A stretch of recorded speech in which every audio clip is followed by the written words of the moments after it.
Hollywood actor Djimon Hounsou has gone to CNN to reveal that he is struggling financially despite starring in films that have grossed over $1 billion in total. In the billions, actually. And this comes as a surprise to many people that's watching, but not to those that are aware of Hollywood accounting and the demonic practices that it goes through to ensure that actors don't receive pay. And I know a lot of people have a hard time sympathizing with actors. But we have to understand that it is a very, very dark industry, and even they can be victims. In addition to this, Hounsou is blaming all of this on racism of all things. We got some actors that disagree with that, including the legend himself, Mr. Denzel Washington. We got to go ahead and break into this, and I hope you guys enjoy. I'm still struggling trying to make a living.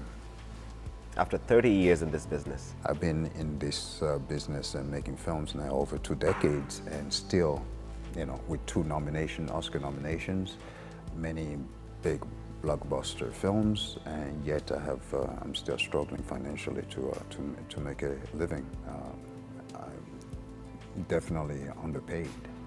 How has Hollywood changed in terms of African representation in what you see since you started out to what's being produced now? I was nominated for a Golden Globe, but they ignored me for the Oscar. And with that ignored him, I want you guys to know that, as I do, I got some receipts for this guy. He claims that they ignored him for the Oscars, right? Which, okay, that could be true. But when TMZ approached him 9 years ago, I got the footage. 9 years ago, to ask him about his nominations, he was straight up disrespectful about the whole scenario. As if like, oh man, who cares if a black guy gets Oscar? And it made the whole thing about race. And it's like, bro, I feel like the politics of Hollywood is what somewhat has limited him. But he's not really breaking down the entire problem of Hollywood accounting as a whole. But his argument is that he's getting paid less than his white counterparts. I have some disagreements on that. We're going to get into it. Talking about the fact that they thought that I had just came off the boat and off the streets, even though I successfully did that. They just didn't feel like I was an actor for whom we should pay any respect to. So this conceptual idea of diversity, it still has a long way to go. Systemic racism don't change like that anytime soon. Growing up, you're one of the first. And this is a thing where I have to argue with, and guys, I'm one of the conservatives that's black, and you guys know I get backlash for it sometimes, that I'll say certain things are racist. I'm like, this is freaking racist. Racism isn't abolished, but it's not really at the systematic point to where we are limited of being successful. That's just the cold hard truth about it. Your successes aren't limited from racism. White people love black folk money. Black folks love white people money. There's no intelligent way to say this. I don't see white people saying, we don't want your money. We don't want you to help us make no money. That's real racism, where they don't even want to make money with you. And that's just not going on in 2025 in America. But for him to completely ignore how corrupt Hollywood is as a whole and making it a race problem because people didn't accept you and think you a big boy actor after coming to their country, we're nationalists here. So how can you come here privileged thinking that you're supposed to be on the same position as Americans? You're looking at it from a race standpoint. I'm looking at it as, bro, a black American gonna be like, man, this nigga just came off the boat. We ain't about to give him the same opportunities we got. You're gonna have that problem in any country. When you're not a native of that land, you gotta expect to have specific challenges of being an outsider. There's a footage right now going viral of a black girl saying that she's in Mexico City. And guess what the natives are saying? They're actually wishing death on this girl. The natives of Mexico City are wishing the absolute worst on this girl just because she isn't from there. But somehow Americans are demonized for being nationalists. He finds out the hard way and blames it on racism. I cannot just sit there and ride with that. Big black actors I saw in big budget films. So it's mind-boggling to me. Well, that's a sign for you that systemic racism is not something that you can deal with lightly. You have to cope with it and survive the best way you can. Yes. These are the films that this man has starred in. Guys, look at this. So I found this footage that showed the films he starred in, and look at how much money that they grossed in. And he says he's struggling financially to pay bills. Now, the only way this is possible is because of something called Hollywood accounting. And Hollywood accounting actually started, if I get this right, it was, I forgot which movie it was specifically, but it was an actor that was able to get about 40% in gross pay. and it generated about $40 million in like the 1930s or something. And then they changed Hollywood accountants changed it to where actors get net pay. And now if it's net pay, it's about the net profits. So with that being said, if let's say The Island right here, which he acted in, if it generates $162 million and he had a 2% in net pay, they could then manufacture expenses to make it cost more than $162 million earned. That way they could tell them, we don't owe you a damn thing. And this is whether you're black, white, or whatever. So I don't know if you know about Jamie Lee Curtis, the star of Malibu's Most Wanted. We follow each other. We engage with each other. He's a super cool, humble dude. Shout out to Jamie Lee Curtis. If you're watching this, also check out his YouTube. He exposes Hollywood accountant. He was the star of the fucking movie. And I know he's saying he's getting paid less, but it's like, bro, you have to understand, there are a lot of factors into that. There are many, many, many different Americans that feel like they're being cheated in Hollywood by Africans. It's a whole different problem. So it seems like everyone feels like they're being cheated a piece of the minority pie and fighting for scraps. That's what it appears like to me. But the truth is, you have people that are goated, like Denzel Washington, Michael B. Jordans. These people get outpaid outside of their stars. It's about your starhood. The problem is, and I'm going to be real, that there are more white people here than blacks. So if you're a white person, you have a larger opportunity to sell to individuals. It's about the damn money. If there were more black people in America, I would expect the exact opposite. It's about proceeds. What happens when these companies shut down and they go too far in on a star that can't fill up the house? We don't have enough black Tom Cruises because it's not enough black people. It's just common sense. The same reason you don't have that many Asian American stars. It's not enough Asian Americans. It's not a hard concept. We can resonate with people we can relate to. It's the same reason why we love character customizations in video games. But he has generated, some amazing movies, and I believe this dude deserves to be paid, but I think he needs to expose the root of the problem instead of going on a rudimentary war that solves nothing. Because when you start focusing on something that isn't truly the problem, guess what the real problem does? It's able to just sweep under the rug, and no one can address it, and more people will suffer. But here's a YouTube video of this YouTuber that also exposed Hollywood accountant. It went very, very viral. It's at like 1.1 million or up to 1.9 million in about 9 days. And out of all the videos on YouTube, I think it's the best one I've seen on Hollywood accountant. His name is Morning Brew. So shout out to Morning Brew on YouTube. He did a fantastic job. We got a short segment of this to also break it down. He does it better than I ever could. Hollywood actors could negotiate gross pay, meaning they'd get a portion of the revenues no matter how the film did. Some actors could command huge paydays. Warren Beatty was able to negotiate 40% for himself on Bonnie and Clyde because Warner Bros. Thought that the movie was going to be a flop. Unfortunately for Warner Bros., it made $70 million, and Warren Beatty took home an estimated $28 million, leading studios to start taking a little bit of a closer look at their contracts. So there's my fact check. I also have to expose me. So if you guys remember, I was referencing a film. I couldn't remember the name. It was the Bonnie and Clyde film right here I'm referencing, saying the actor that started it all. And I believe I said around 40 million. He got 20 million. But I got those confused. I knew I had this video in there, so I knew I would be able to correct myself if so. So I just wanted to correct myself with that earlier. But I had it on the tip of my head. The other type of deal that actors can negotiate is called a net profit deal. And that means they get to take home a portion of the profits after production and other expenses are accounted for. This is the type of deal that studios could exploit. The studios say, okay, we're going to offer actors percentage deals so that they're only paid if the movie does well. It incentivizes the actor to do really good work, or to promote the movie, not to disappear after filming is done. It's just good for everybody. But they were all of them deceived, for another plan was made. In the land of Los Angeles, in the shadows of the Hollywood sign, studio executives and accountants forged in secret a master plan. Okay, I'm gonna stop with this now. So the next thing that happens is, let's not pay the actor gross, let's pay the actor net. Let's take out all of the expenses. So now, studios have figured out ways to make their movies appear unprofitable on paper. Because if there's one thing studios hate more... And honestly, this just shows how evil Hollywood is. It's like, man, if Hollywood is doing this to their own people, it's a circle jerk of execs and directors, etc. producers, if they're able to do these things to the stars, how do they feel about the general public?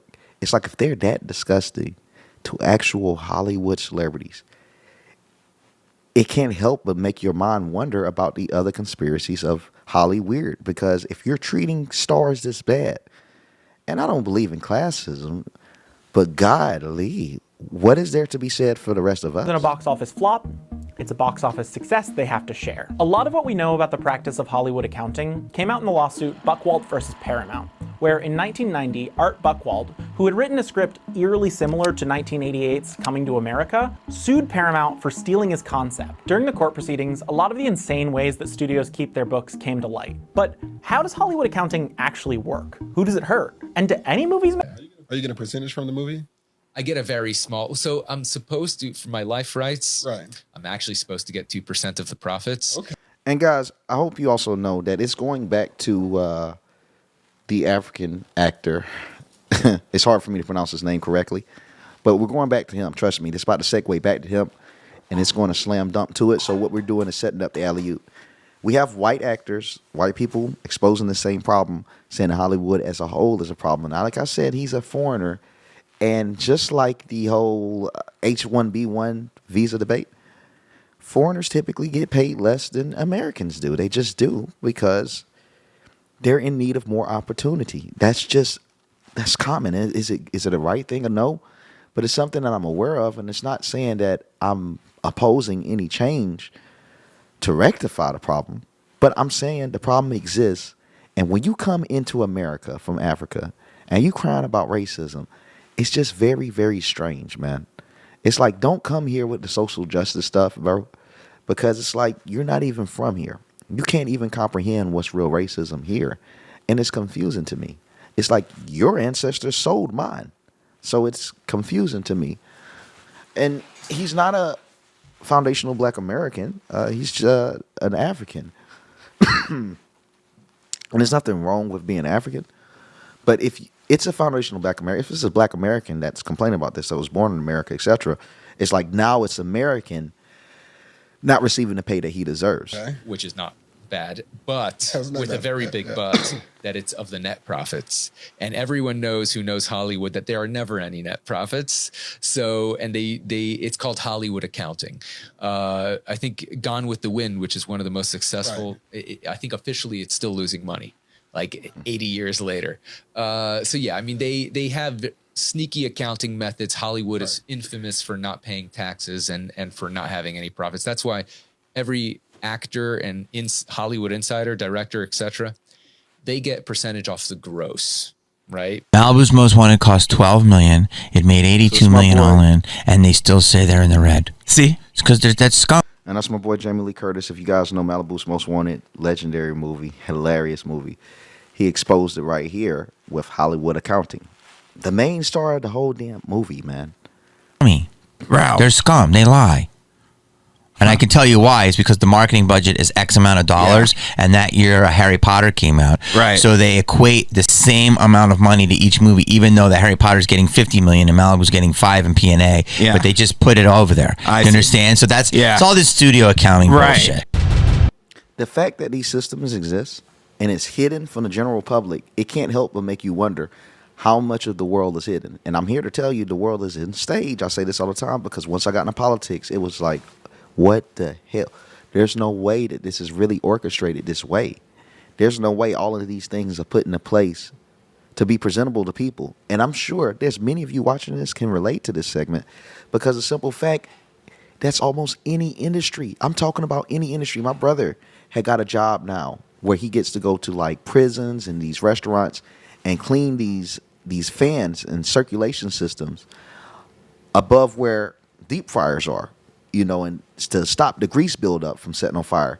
And he's just told me the way that these companies are able to generate and produce profits by making the problem bigger than what it is. And then you hear the same thing with exterminators. You hear the same thing with home manufacturers. All of these systems are cheating people to generate maximum profits. And when I hear these things, I start to really resonate with any liberal, bro, because it's like the rich is greedy as hell. They're doing some disgusting things not to just pay people. And it's just profit margins. It's not even anything that affects them or their company. People people have been getting viewed as numbers, I feel like, since the end of the 1920s. The more that we view people as numbers, the more they're treated less than actual physical human beings. It's disgusting. Yo, Djimon. But we got to get back on Djimon case, man. Like I told y'all, we was going to spin the block on, bro. Here he is. Remember at the very beginning of the video, if you cannot remember, rewind back to the beginning where he sat here and said that, oh, they ignored me for the Oscars, this and that. And I'm thinking to this is just my analogy. His attitude might have something to do with it. I'm telling you the same thing like with politics. I've said it before. If you're black, you got to be careful about being the angry black man, because you can exert your anger in the same way that a white counterpart, Hispanic counterpart can. But since there's so much footage, so much media, so many tweets, so many Instagram posts, etc., of seeing black people in a violent environment, we got to be kind of careful and maneuver a little bit different than other people, just like other people need to maneuver differently than blacks, just by the narrative and the precedence that's been set for us. So if he's out here being frustrated, complaining about Hollywood, complaining about any organization is a quick way to get blackballed, y'all. I'm sorry. It'll happen in politics. It'll happen if you're in the police force. It'll happen if you're in the army. There are stories.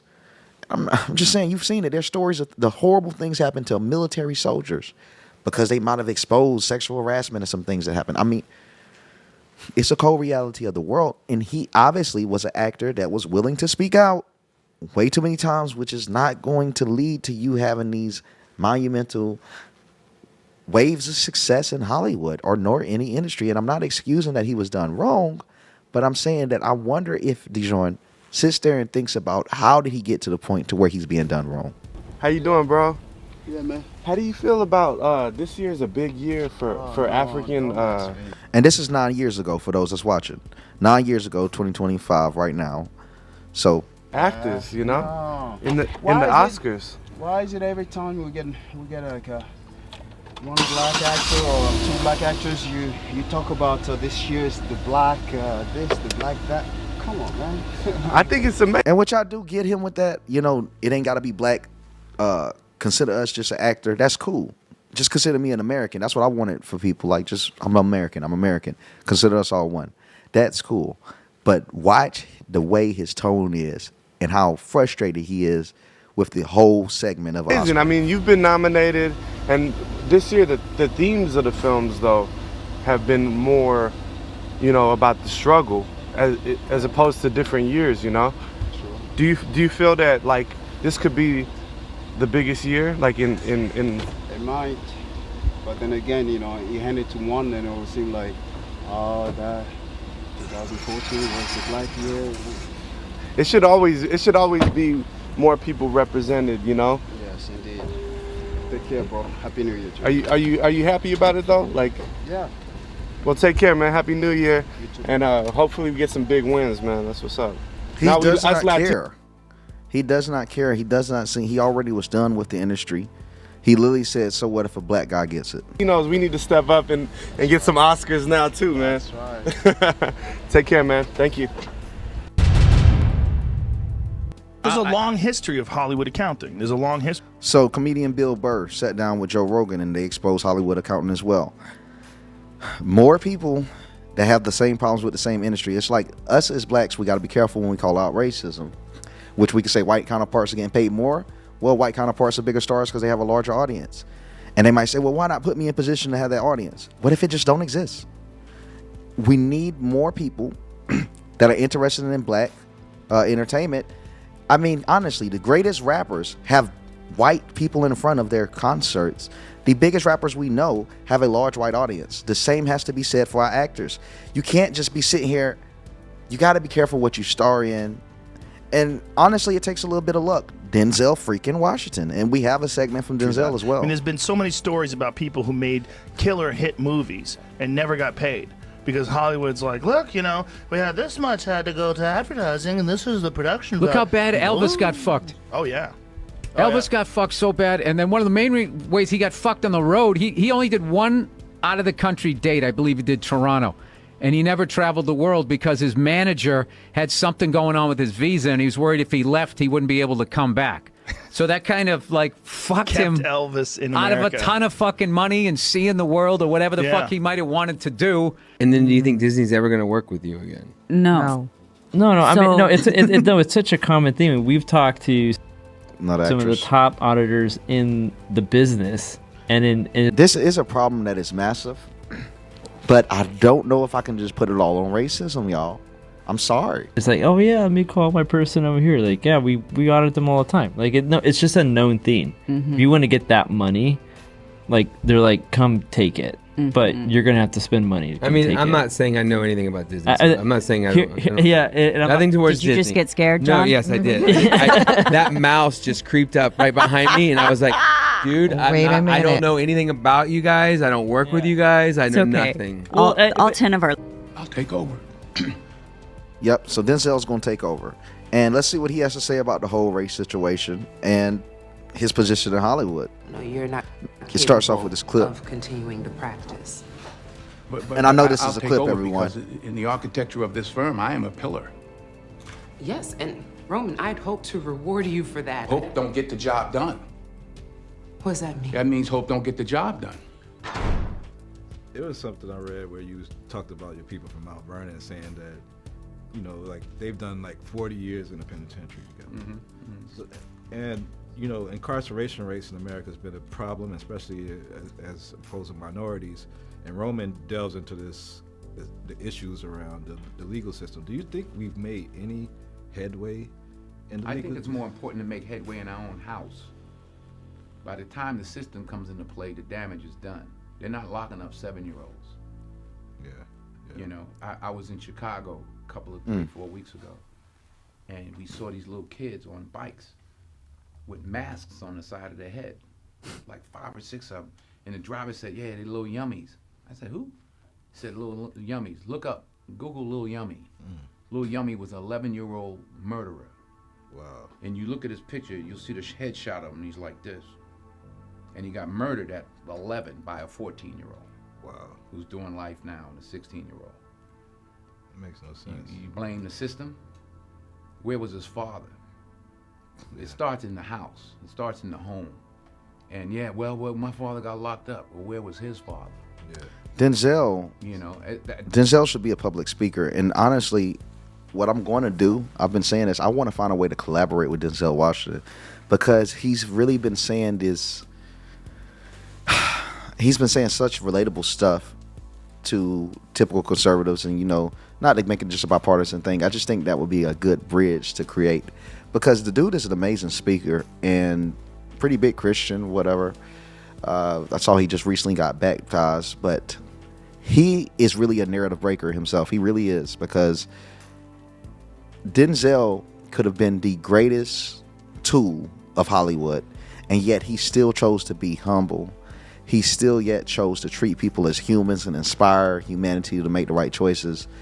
And he is always someone that fights against propaganda. And like they started it off about the racism, he said, hey, I think the main problem is just what's in our houses. These kids that's being arrested, it's because of the parenting or the lack thereof, which leads them to having less in life. You can't expect the most from people that give the absolute least to society. like I did talk about my 3 closest friends, and they did, you know, 15 to 25, one did 28, this and that. I was the only one of the 3 that had a father in my life, even though my parents were together, but I still had a father who was a gentle man and a good example, and they didn't. We can blame the system if we want, but they didn't lock any of us up at 7. Yeah. We were all doing enough to get locked up at 13.